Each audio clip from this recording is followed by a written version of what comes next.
आप लोग यहाँ क्या? Arjun Rana crime squad Mumbai. लेकिन हमें आपसे कुछ पूछताछ करनी है, इसलिए हम यहाँ आए। पूछताछ? जी हाँ। कैसी पूछताछ? आप ही का नाम शेखर है? जी हाँ। आप राहुल को जानते हैं? जानता हूँ, मेरा दोस्त है वो। लेकिन आप ये सब क्यों पूछ रहे? जो कुछ पूछा जा रहा है उसका जवाब दीजिए। आखिरी बार कब मिले थे आप उससे?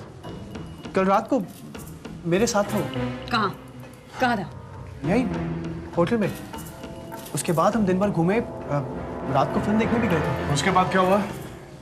मैं होटल वापस आ गया। और राहुल? राहुल अपने घर चला गया होगा। चला गया होगा मतलब you are not too sure? नहीं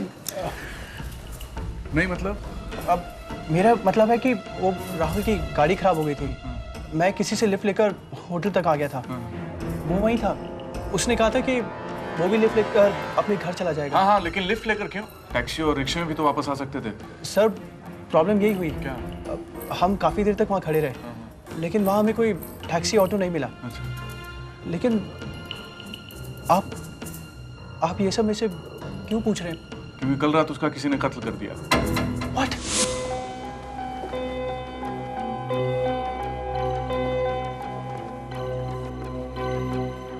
राहुल का खून हुआ है। अनफॉर्चुनेटली हमारे पास कोई सुराग नहीं है। एकमात्र शख्स जो आखिरी बार उससे मिला था वो तुम हो। रात 12 बजे तक तुम उसके साथ थे, हो सकता है उसके बाद भी। पोस्टमार्टम रिपोर्ट के मुताबिक उसका खून 1 से 2 के बीच में हुआ। ऑफिसर, मैं उसके साथ सिर्फ 1 बजे तक था, उसके बाद नहीं। झूठ मत बोलो। कहीं आप लोग मुझ पर तो शक के दायरे में तो तुम अकेले आते हो। खैर, अपने आप को बेगुनाह साबित करने के लिए हम तुम्हें पूरा मौका देना चाहते हैं। If you're innocent, prove it, Shekhar. हाँ शेखर, हम तुम्हें पूरा मौका दे रहे हैं। अगर तुम बेकसूर हो तो हम तुम्हारे साथ हैं। अब बताओ, कैसे जानते हो राहुल को? कल तुम उससे कब मिले थे?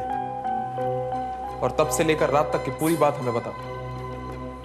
और याद रहे, कोई बात छुपाना मत और झूठ बोलने की कोशिश बिल्कुल मत करना शेखर। ये तुम्हारी जिंदगी का सवाल है।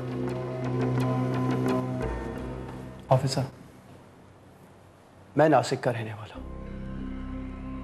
पिछले 1 साल तक मैं मुंबई में MBA कर रहा था। राहुल मुझसे वहीं मिला था। क्लासमेट के साथ साथ वो मेरा अच्छा दोस्त भी बन गया था। MBA खत्म करने के बाद मैं नासिक वापस चला गया। वहां जाकर मैंने एक जॉब ज्वाइन कर ली। पिछले दिनों मैंने कुछ मल्टीनेशनल कंपनीज के लिए जॉब अप्लाई किया था। उन्हीं के इंटरव्यूज के सिलसिले में मैं यहाँ आया था। 7 दिन से मैं इस होटल में ठहरा हुआ था। कल सुबह अचानक ही राहुल का फोन आ गया। हेलो, राहुल बोल रहा हूँ। अबे तू कहाँ से बोल रहा है? और आज अचानक मेरी याद कैसे आ गई? हफ्ते भर से तू यहाँ पे है और मुझे एक फोन तक नहीं किया। अरे नहीं यार, ऐसी बात नहीं है। मैं जरा इंटरव्यू में बिजी हो गया था। सोच रहा हूँ यहाँ बॉम्बे में सेटल हो जाऊँ। वैसे तेरा मेरे बगैर दिल तो लगता नहीं होगा। सोच रहा हूँ तेरी खातिर ही बस जाऊँ यहाँ। हमारी खातिर? यहाँ उसकी खातिर? एनीवे, कब मिल रहा है? अभी आ जाऊँ? सॉरी यार, अभी तो मैं इंटरव्यू के लिए जा रहा हूँ। सुन, मैं 2 बजे तक पहुँचाऊँ, उसके बाद मिलते हैं। हाँ तो ठीक है, तभी मिलते हैं। हाँ, होटल मधुबन, रूम नंबर 307। हाँ मालूम है मेरे को, पर तू ठीक टाइम पे आ जाना। मैं ठीक 2 बजे आ रहा हूँ। ओके बाय, बाद में मिलते हैं। चल बाय। जब तक मैं होटल पहुंचा 3 बज चुके थे। वो तो मैं रिसेप्शन पे चाबी देके गया था कि अगर मेरा दोस्त आए तो उसे रूम में बिठा लेना। जब मैं रूम में पहुंचा तो राहुल मेरा इंतजार कर रहा था। आइए। कैसा है यार? मैं तो ठीक हूँ, तू कैसा है? मैं ठीक हूँ। इतनी देर इंतजार करे, साले शर्म नहीं आती तेरे को? सॉरी यार, पुरानी आदतें तेरी बदली नहीं है अभी तक। अच्छा ये बता यार, तेरा इंटरव्यू कैसा रहा? कुछ नहीं यार, कुछ खास नहीं। यार तेरे लिए गिफ्ट लाया था, तू लेट आया, मैंने गिफ्ट वापस कर दी। यार तू मिल गया, मेरे लिए वही गिफ्ट हो गया। ओह, चल बता आगे का प्लान क्या है? मैं सोच रहा हूँ यही बैठते हैं, चाय में मंगाते हैं। बोल। क्या डम है यार, यहाँ सड़ेगा, मेरे को भी खुद सारा दिन सड़ाना चाहता है। दिन भर घूमते हैं, कुछ आवारागर्दी करते हैं, जैसे कॉलेज में क्या करते थे यार। रात को जाएंगे किसी बार में, 2 पैक वैक मारेंगे। बार? तुझे मालूम है ना मुझे बार पसंद नहीं है। इसीलिए तो कह रहा हूँ यार, अब तो जाके मर्दों वाली हरकतें कर। हाईलाइट है तू भी यार। एक काम करते हैं, नाइट शो चलते हैं, बड़ी मस्त फिल्म लगी हुई है। फिल्म? तुझे अभी भी फिल्मों का शौक है? फिल्मों में किसे इंटरेस्ट है यार, हम कौन सा मूवी देखने जाते हैं, हम तो जो मूवी देखने आते हैं उनको देखने जाते हैं। और हाँ, वैसे भी तो एक फिल्म उधार है मुझ पर, तुझसे शर्त जो आ रहा था। हाँ, वो कर्ज भी तो चुकाना है। चलिए छोड़, ये बता फिल्म कौन सी लगी? सस्पेंस फिल्म है, murder on the street. Okay. कितने सालों बाद मिले थे, ढेर सारी बातें की, खूब सारे प्लान्स बनाए, फिर हम दिन भर घूमे, अपने कॉलेज गए, पुरानी यादें ताज़ा की, फिर अक्सा बीच, जूहू बीच और पता नहीं कहां कहां। घूमते घूमते मूवी का टाइम हो गया। जब हम पिक्चर देख के बाहर आए तो काफी रात हो चुकी थी। राहुल ने कहा कि वो मुझे होटल छोड़ देगा और रास्ते में गाड़ी खराब हो गई।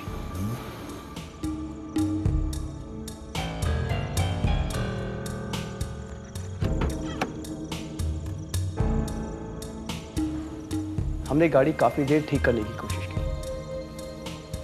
लेकिन कोई फायदा नहीं हुआ। सुनसान जगह थी, इसलिए कोई टैक्सी या ऑटो भी नहीं मिला। तभी मैंने एक मोटरसाइकिल देखी।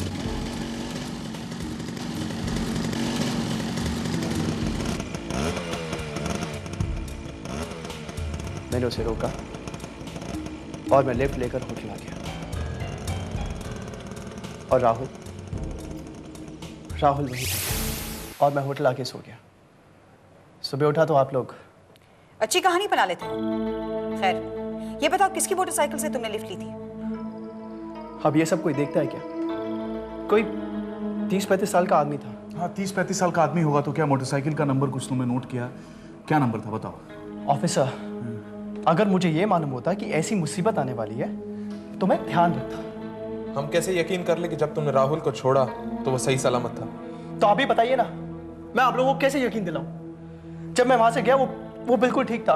लेकिन पोस्टमार्टम रिपोर्ट के मुताबिक जब तुमने राहुल को वहां छोड़ा था, लगभग उसी वक्त उसकी मौत हुई थी। हो सकता है कि मेरे जाने के बाद किसी ने राहुल को मार डाला। हो सकता है शिखर, लेकिन ये भी तो हो सकता है कि निकलने से पहले तुमने उसे मार दिया। इंस्पेक्टर बस, मैं आपको कह रहा हूं कि मैंने उसको नहीं मारा। वो मेरे पे जान छिड़कता था। मैं अपने दोस्त को नहीं मार सकता हूं। एग्जैक्टली, यही तो हम पता लगाना चाहते हैं कि आखिर तुमने उसे क्यों मारा। और अगर तुमने उसे नहीं मारा तो फिर उसे किसने मारा? तुम उसके दोस्त हो, तुम्हें तो पता ही होगा। बताओ इंस्पेक्टर, मैं सिर्फ इतना जानता हूं कि मैंने अपने दोस्त को नहीं मारा। मैं आप लोगों को कैसे यकीन दिलाऊं कि मैंने उसे नहीं मारा? अरे मैं उसे मार ही नहीं सकता हूं। वो मेरा इतना अच्छा दोस्त था, मैं उसे क्यों मारूंगा? आप लोग मेरी बात का विश्वास कीजिए, मैंने उसको नहीं मारा मेरे राहुल को। सेक्रेटरी के बेटे के हत्या के बारे में कुछ कहना चाहेंगे सर? अभी हम कुछ नहीं बता सकते। सर, हमने सुना है कि 6 घंटे के अंदर क्राइम स्पॉट में सभी हत्यारों को पकड़ लिया सर। मर्डर किया है क्या? ये सब उसने गली किया? क्या आपको लगता है ये political murder? No comments please. कहीं इसके पीछे उन लोगों का हाथ तो नहीं जिनके संबंध अंडरवर्ल्ड से है? सर देखिए, फिलहाल हम सिर्फ इतना कह सकते हैं कि अभी अभी हमने एक आदमी को गिरफ्तार किया है। राहुल का दोस्त है वो। हालांकि अभी तक उसने अपना जुर्म कबूल नहीं किया है, लेकिन पूछताछ जारी है। जैसे ही कुछ पता चलेगा आप लोगों को बताएंगे। सबसे पहले आप ही लोग को बताएंगे। Thank you sir.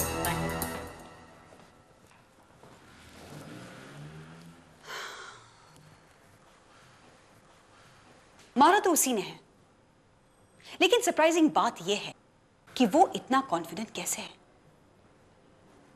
हम किसी सर्कमस्टेंशियल एविडेंस पर नहीं जा सकते, हमें कॉन्क्रीट प्रूफ की जरूरत है। उसने जो कुछ भी कहा सब बकवास है। रात को टैक्सी या ऑटो का न मिलना सब झूठ है। Absolute nonsense. ये लड़का बहुत चालाक है, वेरी कनाइविंग, और उसने बहुत चालाकी से मर्डर किया है। लेकिन एक बेवकूफी उसने जरूर की है, और वो ये कि राहुल के जेब से वो जो सिनेमा के 2 टिकट्स थे निकालना भूल गया। वरना किसी को पता भी नहीं चलता।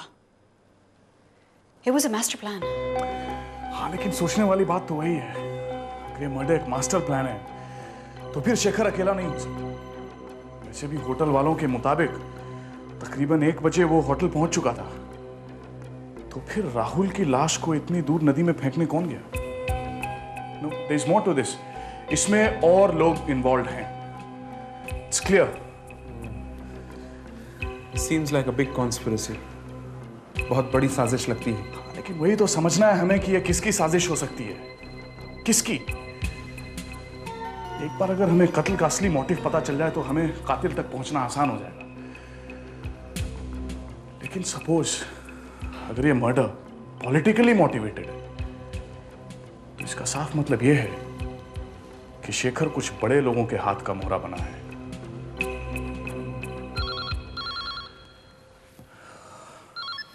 क्राइम स्क्वाड विजय नायक। हाँ बोलो। अच्छा 1 मिनट होल्ड करो। राहुल की गाड़ी का पता चल गया, वहीं जहां शेखर ने बताया था। उसको बोलो कि गैराज में गाड़ी ले जाए, पता करो उसमें क्या क्या खराबी है। अब नहीं, तुम्हें काम करो, होटल चलने की तैयारी करो। शिंदे,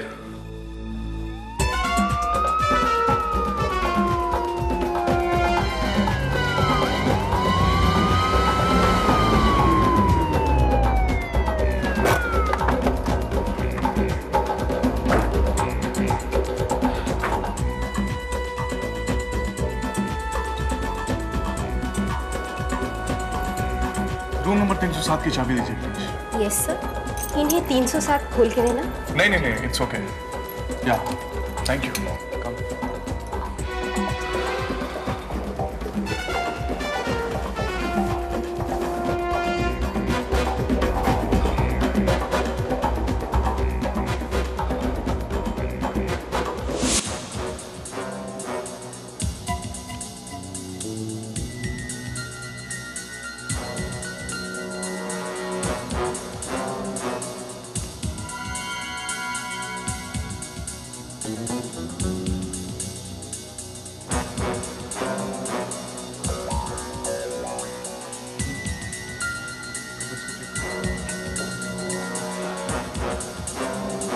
इधर देखो।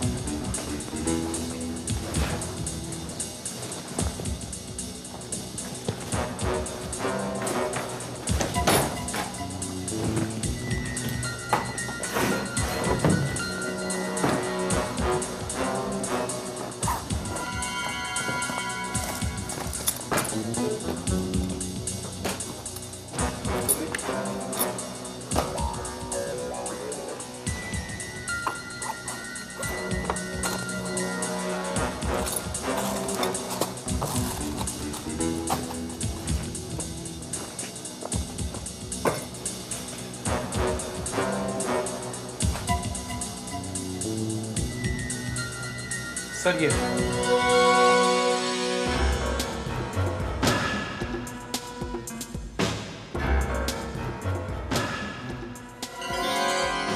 उनके निशान ठीक है, टेस्ट के लिए भिजवा दो। Come on.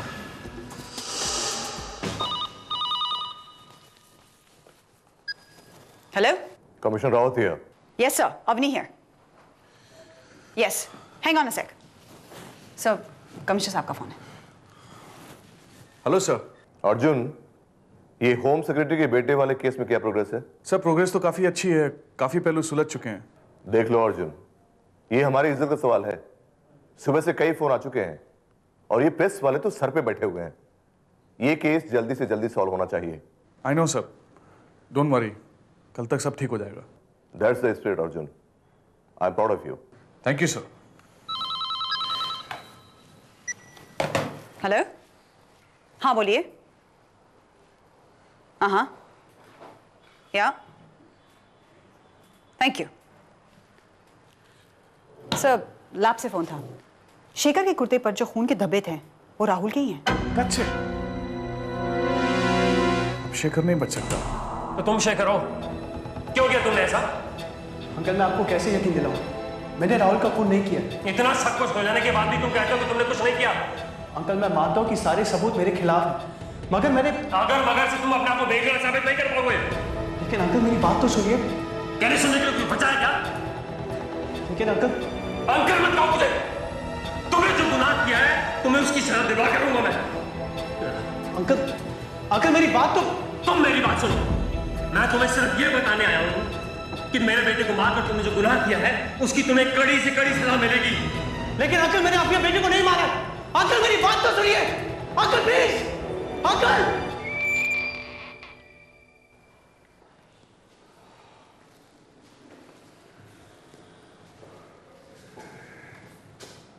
क्या सोच रहे हो बरखुरदार?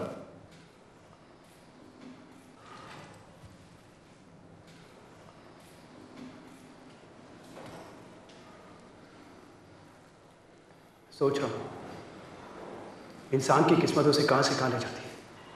किस्मत नहीं शेखर, इंसान के कर्म उसे कहां से कहां ले जाते हैं। मैं कुछ समझा नहीं। समझ आ, इसे पहचानते हो?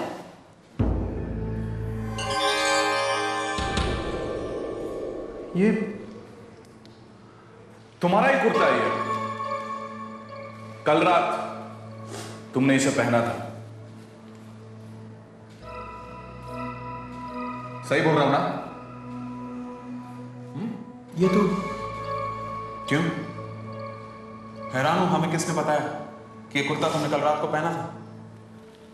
इन खून के छींटों में। और जानते हो ये खून के छींटे किसके हैं? जानता हूं, किसके? राहुल की। तुम मानते हो कि ये खून तुमने किया है? मैंने ऐसा नहीं कहा। तो उस वक्त तुम मौजूद थे जिस वक्त उसका कत्ल हुआ? मैंने ऐसा भी नहीं कहा। किसे बेवकूफ बनाने की कोशिश करो शेखर? ये खून के धब्बे जो तुम्हारे कुर्ते पर आए थे, ये किसके हैं? बोलो शेखर, किसके हैं? जवाब दो। Come on tell us. Come on Shekhar, say it now. ठीक है, बताता हूं।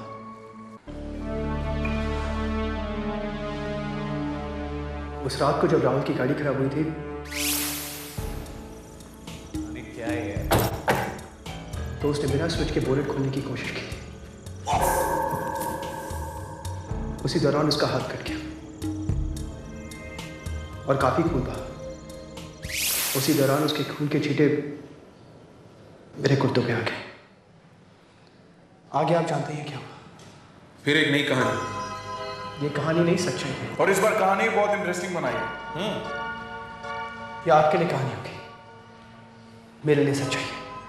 अब कोई फायदा नहीं शेखर, सारे सबूत तुम्हारे खिलाफ हैं। अब बेहतर यही होगा कि तुम अपना जुर्म खुद कबूल करो। ये खून तुमने किया है शेखर। ये खून मैंने नहीं किया है। आप लोग एक बार ही 10 बार नहीं विश्वास करते थे। ये खून मैंने नहीं किया है। इंस्पेक्टर, आप मुझे देखिए, गौर से देखिए, क्या मैं ये अकेला खून कर सकता हूँ?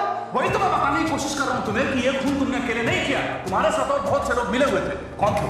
बताओ, जल्दी बताओ। देखो मेरी बात को ध्यान से समझने की कोशिश करो। मुझे मालूम है कि तुम एक बहुत बड़ी साजिश के एक छोटे से मोहरे मात्र हो, लेकिन वो कौन लोग थे? अगर तुम ये बात बता दोगे तो हम तुम्हें सरकारी गवाह बना देंगे। हाँ बताओ। इंस्पेक्टर साहब, मैंने ये खून नहीं किया। कौन थे वो लोग? इंस्पेक्टर साहब, Who are these people? मैंने ये खून नहीं किया। Tell me that. Who are these people? मैंने ये खून नहीं किया। मैंने उसे नहीं मारा। कौन है? मैंने उसे ठीक है शेखर, हम मान लेते हैं, लेकिन अगर तुम्हारी यही जिद रही तो तुम्हें कोई नहीं बचा सकता।